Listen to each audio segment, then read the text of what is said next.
নমস্কার বন্ধুরা। তো এতদিন তোমরা আমাকে একটা জায়গাতেই রান্না করতে দেখেছো, আজকে একটু অন্য জায়গায় রান্না নিয়ে বসলাম। তো চলো দেখতে থাকো ভিডিওটা। প্রথমে কয়েকটা কুমড়ো ফুলের বড়া ভাজবো। তো চলো, এখানে সামনেই হয়েছে, আজ ওইগুলো তুলে।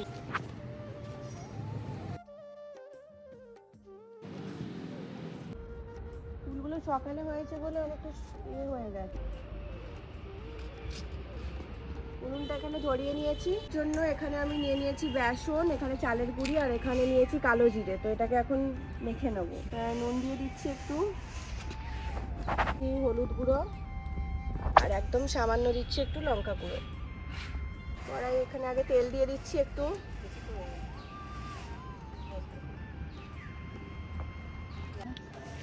বেসনটা ফেটিয়ে নিয়েছি, এবার এই ফুলগুলোকে এক এক করে ছেড়ে দেবো তেলের মধ্যে। হয়ে গেছে, এবার তুলে নিচ্ছি এক এক করে।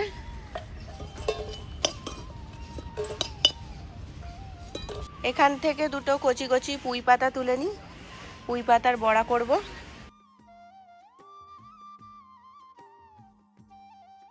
তো এই কটাই থাক।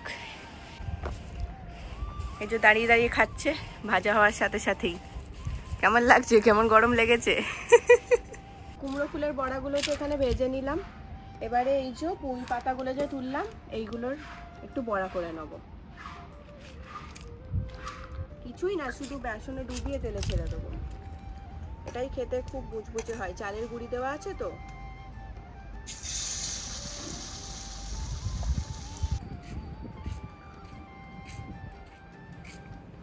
ফুলকা বেরিয়ে গেছে।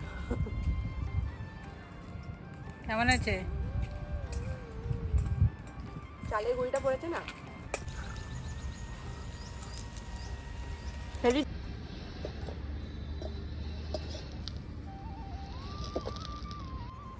এই যে আমার বড়া ভাজা কমপ্লিট হয়ে গেছে। তো এখানে চচ্চড়ি বানানোর জন্য যা যা লাগবে দেখো, আমি বাঁধাকপি এখানে কেটে নিয়েছি, এখানে ফুলকপিও কেটে নিয়েছি, এখানে আছে টমেটো আর হচ্ছে কাঁচা লঙ্কা চিড়ে রেখেছি, এটা হচ্ছে আলু, আর এই যে মটরশুঁটি, আর এখানে হচ্ছে ধনেপাতা কুচি। তো এইগুলো আমি মোটামুটি এখন সব জোগাড় করে নিয়েছি। তো এবার চলো রান্না বসা। এবার চচ্চড়িটা করার জন্য কড়াই একটু তেল দিলাম। এবার তেলের মধ্যে ফুলকপিগুলোকে ছেড়ে দেবো।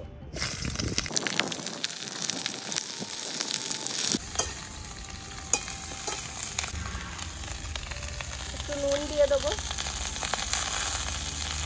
একটু ভেজে নেবো আগে। তোমাদেরকে আমি একটা সত্যি কথা বলছি, এর আগে আমি কখনো এরকম কাঠের উনুনে রান্না করিনি। তো যেহেতু আমি এখন একটা রান্নার চ্যানেল খুলেছি, সেই জন্য চেষ্টা করছি একটু অন্যরকম তোমাদের সঙ্গে ভিডিও শেয়ার করার জন্য। তো আমি কোনো দিনও মানে কাঠের উনুনে বসিও নি, রান্নাও করিনি। তো যদি কিছু ভুল হয়ে যায় থাকে তাহলে ক্ষমা করে দিও, আর যদি আমার রান্নাটা ভালো লেগে থাকে তাহলে অবশ্যই একটা কমেন্ট করে দিও আর একটা লাইক করে দিও। কারণ সত্যি বলছি, অনেক কষ্ট হয় কাঠের উনুনে রান্না করতে গিয়ে, এত ধোয়া না, আর বারবার হাওয়াতে পুরো নিভে যাচ্ছে আর বারবার জ্বালাতে হচ্ছে। ফুলকপিগুলো এখন ভাজা হয়ে গেছে, এবার তুলে নিচ্ছি।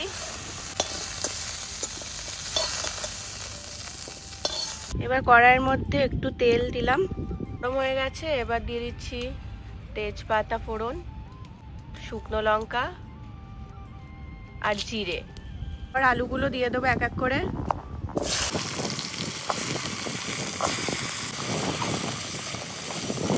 আলুটা দেখো অনেকটা এখানে ভাজা হয়ে এসছে। এরপর এক এক করে মশলা দিয়ে দেবো।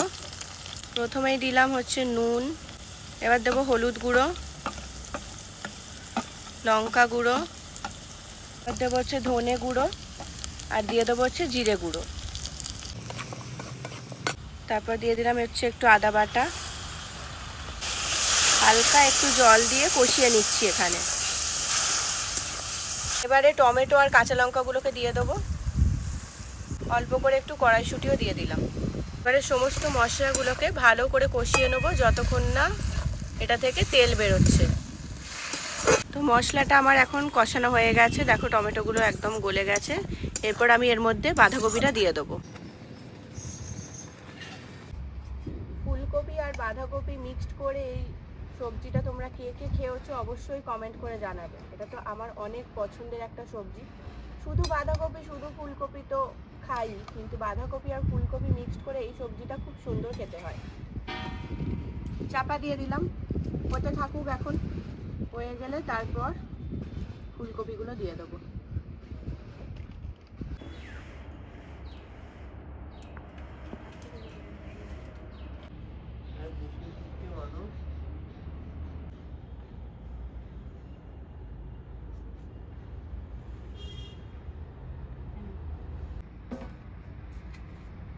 এবার যে ফুলকপিগুলো ভেজে রেখেছিলাম সেইগুলো দিয়ে দিচ্ছি।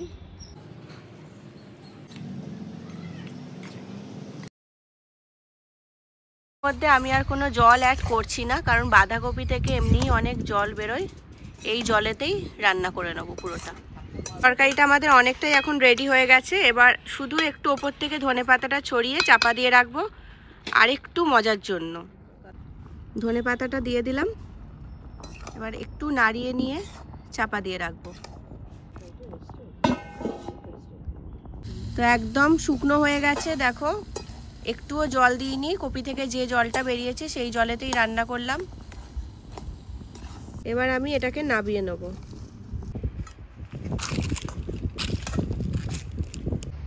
তো দেখো আমার সবজি এখানে একদম রেডি। খুব টেস্টি হয়, খুব সিম্পল একটা রেসিপি।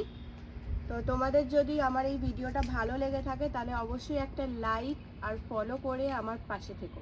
তাহলে চলো, টাটা।